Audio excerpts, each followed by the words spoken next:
So I just spent the past couple weeks in Where Winds Meet, and honestly, I wasn't expecting to be this hooked. And look, I know we've all been burned by ambitious free-to-play titles before, right? Big promises, beautiful trailers, and then you boot it up and then it's either a technical mess or just a wallet vacuum. But after putting some serious hours into this review for you guys, I've got something to tell you. Where Winds Meet is genuinely something special here. Even if it's not fully perfect, it's great. Let me paint a picture for you. You know that feeling when you boot up a game and you immediately know that the combat just clicks? That's what happened with my first boss encounter. And I'm talking about this wandering martial artist who just basically schools you in the tutorial area. The way your character just flows between stances, it immediately tells you that the developers understood what makes action combat satisfying. And we're not talking about button mashing here. This is deliberate, strategic stuff here, and timing actually matters. Now, before we dive deeper, let me address the elephant in the room. Yes, the game is free to play, and yes, the game is from NetEast. And I know what you're thinking because I was thinking the same thing. But here's the thing, and I was generally surprised by this too. There's zero win mechanics in the game. I'm talking about absolutely none. The monetization is purely cosmetics. Outfits, weapon skins, mount appearances, that sort of thing. You can experience every single boss fight, explore every single region, master every single weapon without spending a penny. And that's not marketing speak. That's actually how the game works. The combat system where this game really shines though. You got access to over 7 weapon types at launch, and each one feels completely distinct. Sword plays like you expect, quick strikes, flowing combos, classic stuff. But then you pick up the umbrella, and yeah, you heard me right, that damn umbrella, and you're suddenly setting up an automated turret while switching to a secondary weapon. I spent the entire evening just experimenting with the fan weapon, which lets you launch enemies into the air for these ridiculous juggle combos that feel straight out of Devil's May Cry, which I love. What really got me though was the depth of customization. You're not just locked into a class or a playstyle. Instead, you've got 2 weapon slots that you can switch between mid-combat, and each weapon has its own skill tree. But that's just the beginning. There's also this whole mystical martial arts system layered on top. You can literally breathe fire, slow down time, or create currents to launch enemies. And the best part, there's ability combos with your weapons in the way that the game doesn't even tell you about. I discovered by accident that combining the drunken fist stance with the fire breathing abilities leave flaming trails behind all your movements. 3 days later, I'm still finding new interactions. The boss fights deserve their own segment because holy hell, there's so many of them. My first 10 hours alone, I encountered 12 unique boss encounters, not reskin bosses, not slightly different movesets, completely unique fights with their own mechanics, animations, and multiple phases. There's this one fight against a corrupted who start off with traditional stab techniques and then halfway through starts using these reality bending mystical attacks that completely change the arena. Another boss is essentially a master of psychological warfare who creates illusions of himself, and you really have to identify the real one by watching for subtle animation tells. The difficulty scale is handled brilliantly too. You can adjust it on the fly, no penalties, no judgment. Playing on the hardest setting turns every encounter into this intense dance where single mistakes can end you. But if you're just trying to chill after work and just see the story, drop it down and just enjoy the pure fantasy. You can even summon AI companions or real players for help if you're stuck. The game respects your time and your skill level, which is actually refreshing for a change. And speaking of which, the open world here is massive. We're talking 20 distinctive regions, each with its own identity and gameplay focus. The city of Kefling alone took me hours to properly explore, and that's just one location. You got bustling markets where NPCs actually haggle with each other, underground fight clubs that you can participate, hidden temples with environmental puzzles, and here's something wild. The world actually remembers your actions. Save a merchant from a bandits early on, they'll send you a letter inviting you to their daughter's wedding. Starting casual chaos in the region, guards will recognize you and either flee or call for backup when they see you. The NPCs are what really sells the living world though. There are supposedly 10,000 NPCs in Kefeng alone, and while I can't verify that exact number, it certainly feels populated. They're not just standing around either. I watched a street performer gather a crowd. I saw 2 merchants actually get into a fist fight over prices. I witnessed a group of kids playing a game that actually could join in. The day and night cycles changes everything too. Shops close, shady characters emerge, entirely different quest lines become available.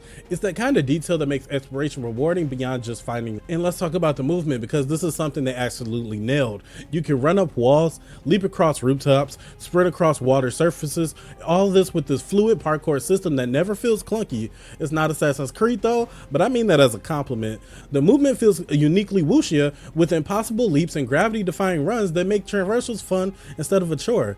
Plus, you can basically climb any surface. See a mountain, you can probably scale it. Stuck in a valley? Wall run your way out of there. The freedom of movement matches the freedom of combat perfectly. Performance-wise, running on a PC with the max settings, the game is absolutely gorgeous. We're talking Unreal Engine 5 with all the bells and whistles, ray tracing, the works. The art direction is phenomenal, striking this balance between historical authenticity and fantastical elements. One moment you're in a realistic recreation of ancient Chinese architecture, the next mystical with floating islands and possible geometry. Frame rate stayed mostly solid at 60 FPS on ultra settings, though I did notice some stuttering in dense populated areas like the main cities. Nothing game breaking, but enough to mention here. The story starts pretty simple enough. You're a martial artist with jade pendant that gets stolen, pulling you into a conspiracy involving ancient artifacts and political intrigue.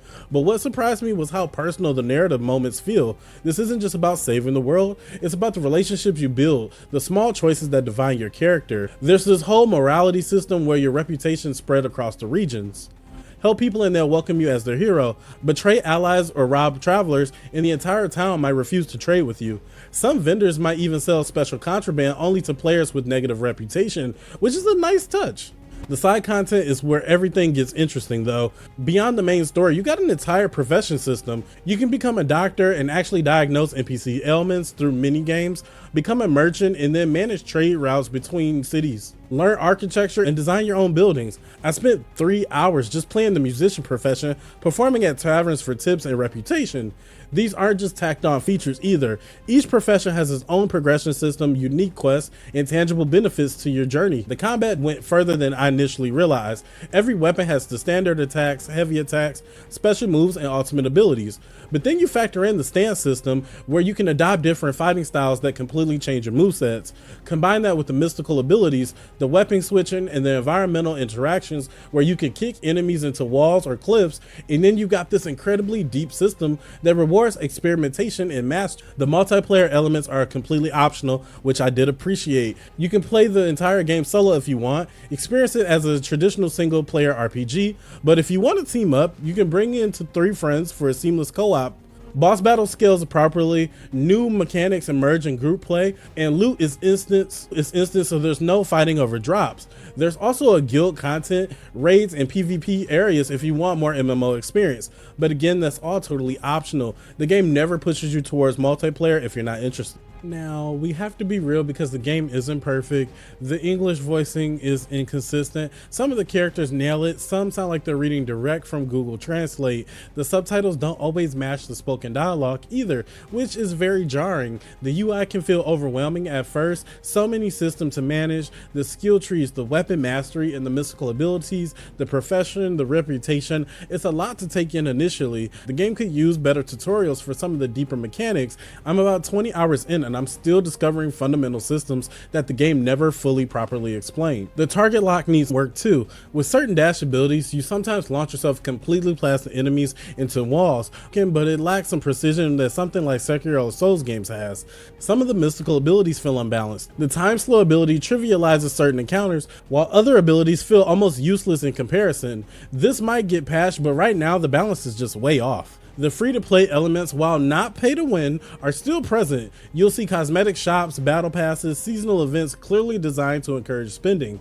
The game consistently reminds you about new outfits or mount skins available for purchase. It's not predatory, but it's definitely there. Some players might find it distracting from the core experience. The content pacing is another concern. While they promise 50 hours of content, I'm wondering how much of that feels meaningful versus padding. I'm already seeing some repetitive quest structures, especially in the side content. Kill 10 enemies, escort missions, the usual suspect. The main story missions are fantastic, but the filler content is exactly that. It's filler. Technical issues beyond performance needs mentioning too. I've had 3 crashes in my review period, all during transitions between regions.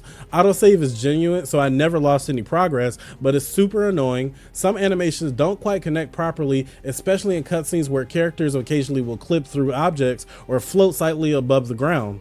Polish issues that don't break the game, but it does break the immersion somewhat. The progression system, while deep, can feel overwhelming. You're constantly unlocking new abilities, upgrading weapons, managing inventory, allocating skill points across multiple trees. That sounds amazing for some people, but players who want a streamlined experience might find it excessive. There's also too much to manage at times. The game doesn't do a great job at prioritizing what's important versus what's optional. But here's the thing, despite the few issues, I kept wanting to play more. Every gaming session revealed something new: a hidden boss in an underwater cave, a secret martial arts technique learned from a drunken masters in a cavern, a questline that completely changes based on the choices I made 10 hours ago. The game respects player curiosity in a way few titles do these days. The variety in gameplay keeps things fresh too. One mission has you sneaking through a palace using stealth mechanics. The Nef is a massive battlefield with hundreds of NPCs clashing while you carve through your enemy rank. Then you're solving environmental puzzles in an ancient tomb, followed by one-on-one duel with another player in a moonlight lit area. The game consistently shifts gears, preventing that open world fatigue that we all know too well. The mounting system deserves a mention too, because it's surprisingly deep. You don't just get a horse and call it done.